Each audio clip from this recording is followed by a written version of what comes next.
I turned 18, and same thing, drugs, stealing. It was never ending. And then when I turned 21, I had a buddy of mine. His name was Jimmy. He was my road dog. He was my best friend. I watched him blow his brains out in front of me. So well, he was on drugs too, man. We were all on drugs bad, right? Well, he had this girl that he had a baby by, and they got into some stuff, and she told him he wouldn't ever see the baby again, and he took a bunch of Xanaxes the day before. That morning, after we got back and we dropped the girls off, me and Jimmy left, and we went and broke into a house and stole a gun that morning. So, and it was some type of 9mm. I can't remember. Some like a German-made 9mm. It was it wasn't a regular looking 9mm. So when we come home, I went to the bedroom and I put it up under my mattress at the head of my bed. Well, anyway, at this time, I was married. I got married when I was 19. And if you can really even call it a marriage, I'll put it that way, right? But my wife, her best friend, he was dating her best friend, and they were at her house.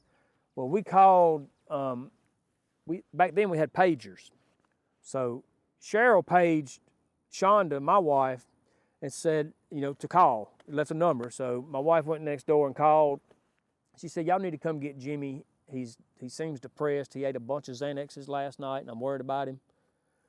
So we jumped in the car, went over and picked both of them up, and brought them back to the house. It was me and my wife, Jimmy, Cheryl, and my roommate Shay. We was all in the house. And when we got there, it was a Sunday. I remember it was a Sunday. I planned on putting the grill on the porch and cooking some food and turning some music on, drinking some beers, trying to help, figure it would lift his spirits and have a good time. And when he first got there, he sat on my couch and said, you got a notebook? I said, yeah. He said, I want to write Jordan a letter. Jordan's his little boy. I said, yeah, bro, let me get you one. I said, but I think he was 14 months at that time. I said, but he can't read it, man. What you going? He said, he'll read it one day, bro. I just wanted to get some stuff off my chest and put it on paper. I said, okay. So I went and got him a notebook. I brought it to him. So then he wants to write a letter to his little boy and all that stuff. So I said, I went and got him a notebook, and he wrote the letter, and I got up and I started getting the grill ready and doing stuff. And he said, man, you mind if I go lay in your bed, man? I just ain't feeling real good. I said, yeah, bro, you can lay in my bed. I'll get you up, here in a little bit whenever the food's ready, and maybe you eat something, make you feel better. So he went to my bedroom, and my bedroom is right there connected to the living room. It's the living room, a wall, and the bedroom, right? So I get up, I walk to the kitchen, and I remember coming back from the kitchen, when I walked by my bedroom door, there were no feet at the foot of the bed.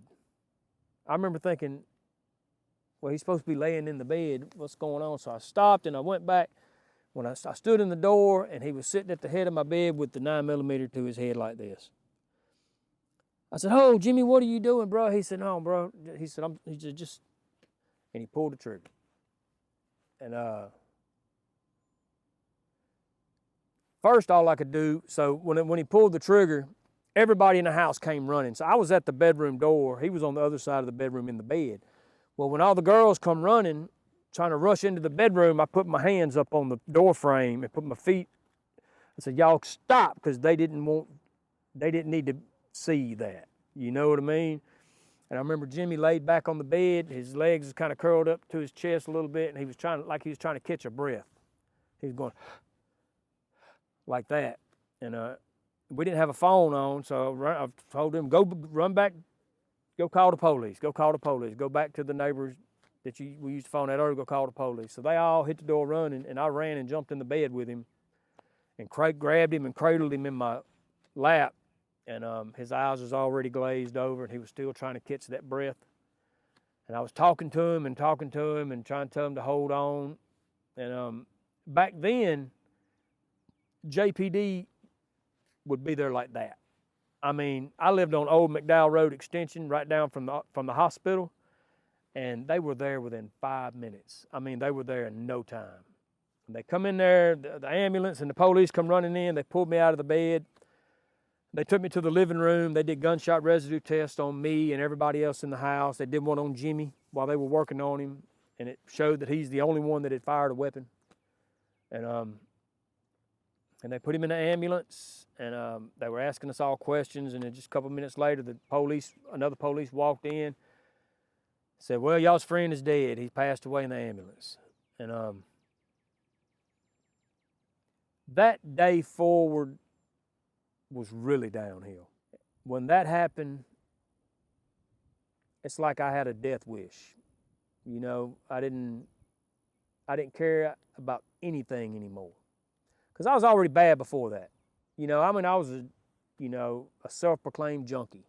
You know, I was. But when that happened that day, man, I was really on a downward spiral. I from that moment forward, like, I didn't care about nothing.